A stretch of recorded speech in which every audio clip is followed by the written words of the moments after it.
First at 6, let's take a live look at the New Year's celebrations happening in Auckland, New Zealand this morning as it welcomes in 2026. Just a beautiful firework display there.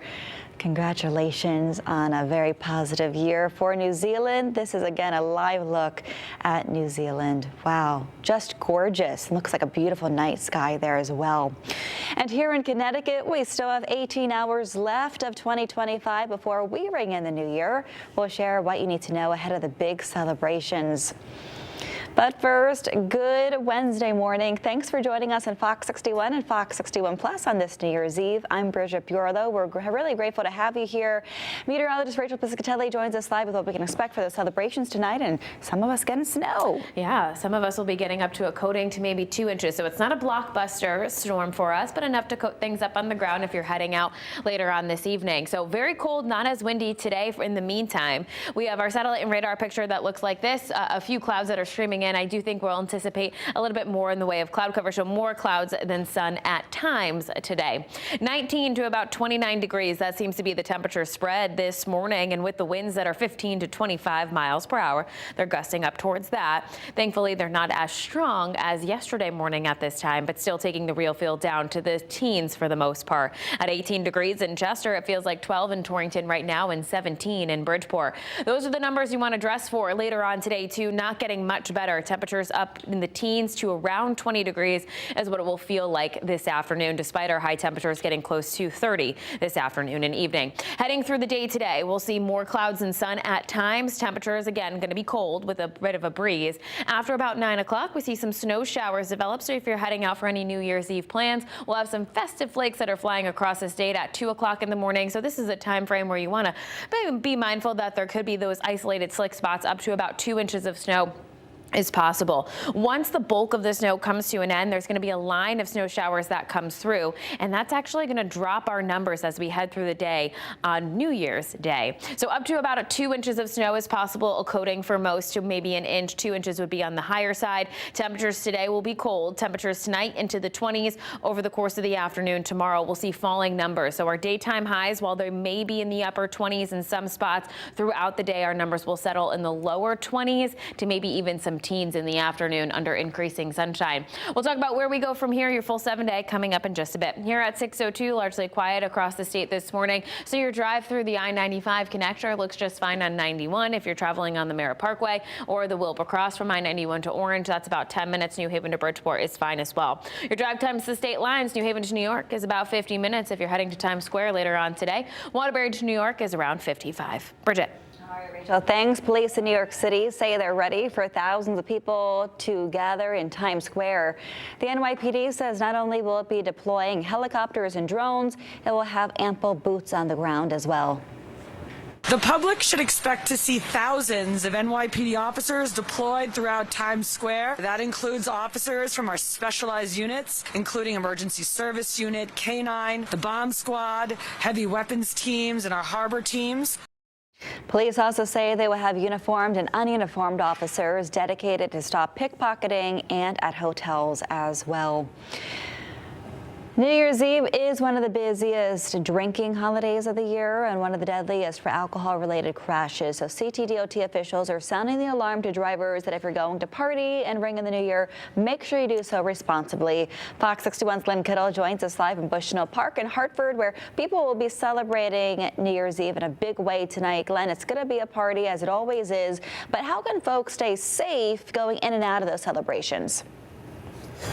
Yeah, good morning, Bridget. The Connecticut Department of Transportation is telling folks to have a sober friend drive them to and from wherever they have to be, use rideshare apps or taxis, and most importantly, if you do see a friend or family member who is drinking or who is going to be drinking tonight that's going to get behind the wheel, they're telling you to make sure you stop them and do the right thing. As hard as that may seem, as mad as they may be, they will not regret that in the future. Now, first night in Hartford won't be the only place popping off for the new year tonight. West Hartford Center will surely be the hub for nightlife on New Year's. One of the managers at the popular bar El Santo, Cesar Franco, his bar is staffed up, ready to go, including extra security on the night to ensure the new year doesn't kick off on the wrong foot.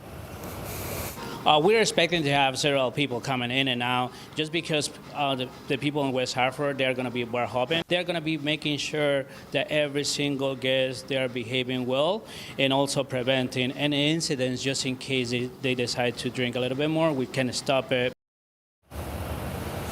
Now, obviously, tonight is about having fun, always responsibly. Here at Bushnell Park for First Night Hartford, they're going to have plenty of things here, food trucks, free ice skating until 11 p.m., as well as that beer garden. So if you're partaking in that, make sure you do those things I said before. Get that ride share at that taxi or just get a sober ride home. You can find a list of those events on Instagram at First Night Hartford. And if you're going out tonight, have a happy and safe New Year. Live in Hartford, Glenn Kittle, Fox 61.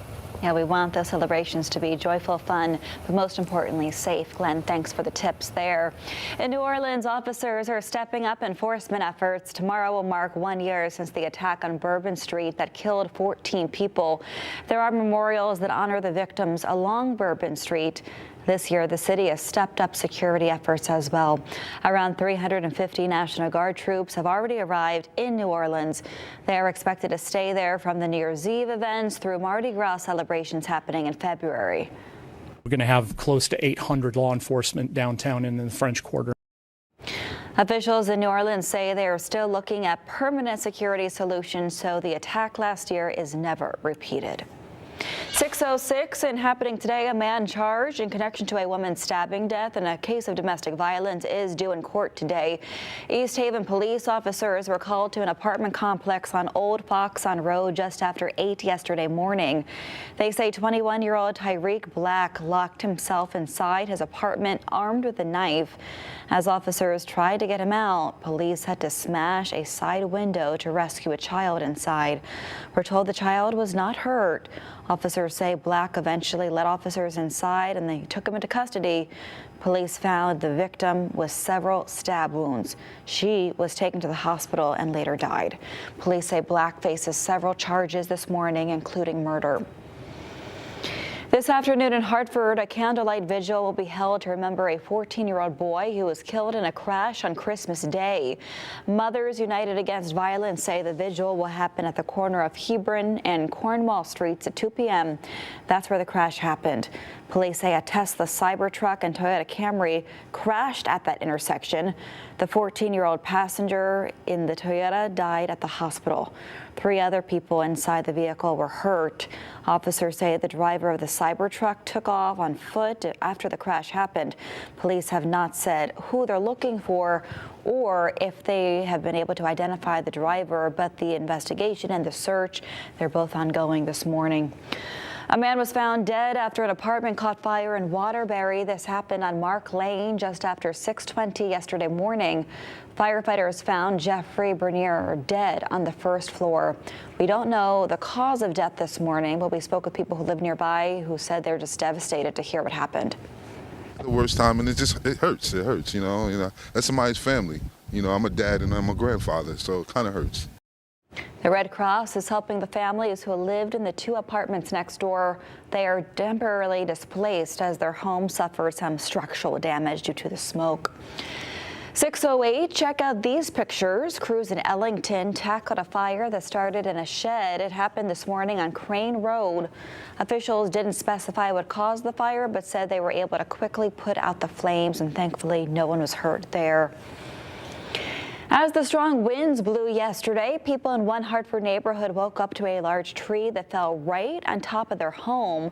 Fox 61's Annette Montgomery went out to Rosen Street to check out the scene and hear from neighbors who saw everything. It's safe to say drivers here in Hartford are literally stopping and staring at this house behind me. And if you're stumped at why, take a look. It's because of this full-size tree that's sitting right on top of it. If you drive down Rosalind Street in Hartford, one house stands out for 2 reasons. One being the loud music coming from inside of it. The second, which is the real root of why it stands out, this is very bad luck, has a little something to do with what's sitting on top of it. Bad damaged house from weather like last night. It sounds like a bomb. It's the thought that like it's something like it's explosions. Rory Sarah Toya's family members live next door and called 911. She says they heard the strong winds Monday night, but if someone told them this would be the outcome of the weather, they would tell them they're barking up the wrong tree. It's like really like it sounds crazy. It's like 3 a.m., around 3 a.m., like that time it happened, that tree fall, yes. She called 911, made sure that everybody's safe in the house. So she tried to get out from the house. The one guy inside the house owner inside in there too. And then the fire department came over and then made sure everything was safe. The tree didn't just hit one house, but also led to some damage for Toya's family's home. Also damaged 2 cars and a partial of her house. Neighbors tell me firefighters were at this home earlier on Tuesday morning, and they told the homeowner inside that it wasn't safe to stay here because of the damage to the structure. Again, just take a look. You can see that tree has definitely damaged that roof as well as several cars in the driveway. But neighbors tell me the good news is, all in all, they don't believe anyone was hurt. In Hartford, Annette Montgomery, Fox 61.